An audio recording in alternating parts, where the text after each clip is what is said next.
بسم الله الرحمن الرحیم. السلام علیکم ملګرو، په دې هیله چې روغ او جوړ وئ. د نټورک لومړی کلاس ته په دې کلاس کې به مونږ په دې باندې خبرې وکړو چې آی پی ادرس څه شی دی او د څه په خاطر مونږ په نټورک کې آی پی ادرس استعمالوو. ډیفالټ سبنیټ ماسک څه شی دی، همدارنګه څنګه مونږ کولی شو چې یو پی سي ته آی پی ادرس اساین کوو.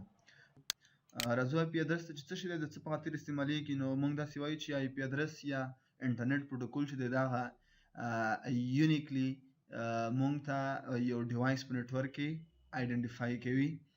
مونږ آی پی ادرس کولی شو چې مینوال او هم په ډینامیک ډول څنګه کو اساین کو.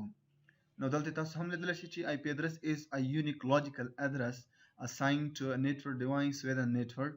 دا یو یونیک لاجیکل ادرس دی چې مونږ په یو نټورک کې یو ډیوایس ته څنګه کو، نټورک ډیوایس ته اساین کوو. آی پی ادرس چې دی دا په دوه طریقو سره اساین کیږي، مینولی هم اساین کیږي او همدارنګه په ډینامیکلی ډول هم اساین کیږي، خو هغه د یو له سرور نه. بیا دلته داسې وایي چې هیڅ کله په یو نټورک کې دوه ډیوایسونه سیم آی پی ادرس نشي درلودلی او نه یې ورکوو او نه دوی په خپل کمیونیکیشن کولی شي. آی پی ادرس چې دی په خپله له څلورو برخو څخه جوړ شوی دی چې هر برخه 8 باینري بیټس لري او په ډیسیمل کې هم د 0 نه تر 255 پورې رینج دی. دلته په باینري کې تاسو هم څنګه کولی شئ لیدلی شئ. نو بیا راځو آی پی ادرس چې دی د 5 کلاسونو څخه جوړ شوی دی چې A B C D E کلاسونه دي. نو په نټورک کې مونږ دلته د A B C نه ګټه اخلو، دغه 3 کلاسونه استعمال لري. E D چې دي D کلاس چې دی دا ملټي کاسټینګ لپاره او E کلاس چې دی دا د ریسرچ لپاره څنګه شوی دی، ریزرو شوی دی.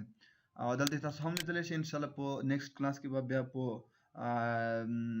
مکمل ډول تشریح ورکړو، خو دلته یوازې لنډه پیژندنه ده چې آی پی ادرس د څه په خاطر استعمالیږي او څنګه مونږ کولی شو کمپیوټر ته آی پی ادرس اساین کوم. نو راځو ډیفالټ سبنیټ ماسک ته راځو چې دا په خاطر استعمالیږي. ډیفالټ سبنیټ ماسک چې دغه مونږ ته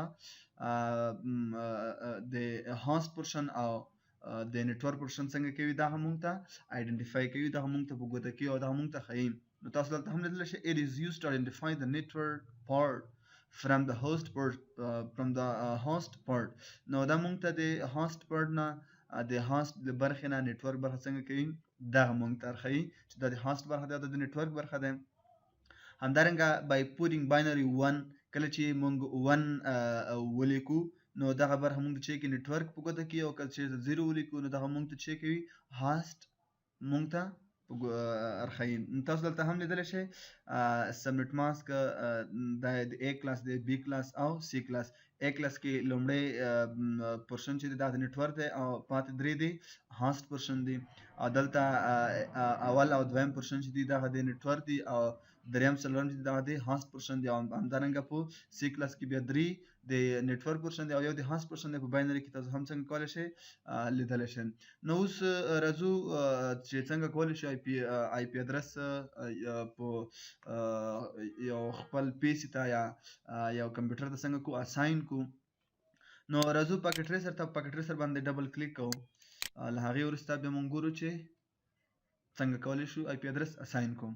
ملګرو دغه لنډه کتنه وه د آی پی ادرس، تر څو مونږ ورسره پوه شو، استعمال یې زده کړو او بیا له هغې وروسته پی سي ته آی پی ادرس اساین کوو. نو په نیکسټ کلاس کې به انشاءالله په راتلونکي کلاس کې به په تشریح ډول په پوره تشریح سره به مونږ آی پی ادرس څنګه کوو تشریح کوو. نو راځو یو پی سي له دې ځای څخه رااخلو، په پی سي باندې ډبل کلیک کوو. له هغې وروسته دلته ډیفرنٹ ټیبز لرو. مونږ راځو ډیسکټاپ ته. له هغې وروسته آی پی کنفیګریشن ته راځو. مونږ مخکې خبره وکړه چې په دوه ډوله مونږ څنګه کولی شو پی ادرس اساین کولی شو، یا سټیټیک دی بل ډي ایچ سی پي یا په ډینامیکلی ډول دی. نو دغه یو سرور له طرفه کېږي او دا چې دی مونږ مینول کولی شو.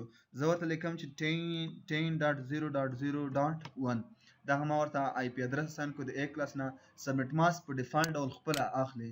نو مونږ مخکې خبره وکړه چې په A کلاس کې لومړی پورشن چې دی دغه د نټورک پورشن دی او په تعریف یې همداسې ویو چې سبنیټ ماسک د دې په خاطر استعمالیږي چې مونږ د نټورک او هاست پورشن څنګه کړي برخې مونږ ته وښیم. نو په دې طریقې سره موږ کولی شو چې خپل پی سي ته څه شی وکړو، آی پی ادرس اساین کړو. نو لومړی آی پی ادرس دا په دې باندې هم پوه شو او په ډیفالت سبنیټ ماسک باندې هم پوه شو. نو په نیکسټ کلاسونو کې په نوموړو دوو برخو باندې به هم خبرې وکړو. خو په دې هیله چې تاسو له نوموړې ویډیو څخه یو څه زده کړئ او خوښه مو شي ملګرو که زما یوټیوب چینل مو نه وي سبسکرایب کړی نو مهرباني وکړئ زما یوټیوب چینل نجیب سمارټ لرنینګ سنټر سرچ کړئ په یوټیوب کې او بیا پیدا کړئ، له هغې وروسته سبسکرایب او د سبسکرایب تر څنګ د ګنټې نښان باندې هم کلیک کړئ تر څو زما هره نوې ویډیو چې زه یوټیوب ته پورته کوم تاسو ته لومړی نوټیفیکیشن در ورسیږي.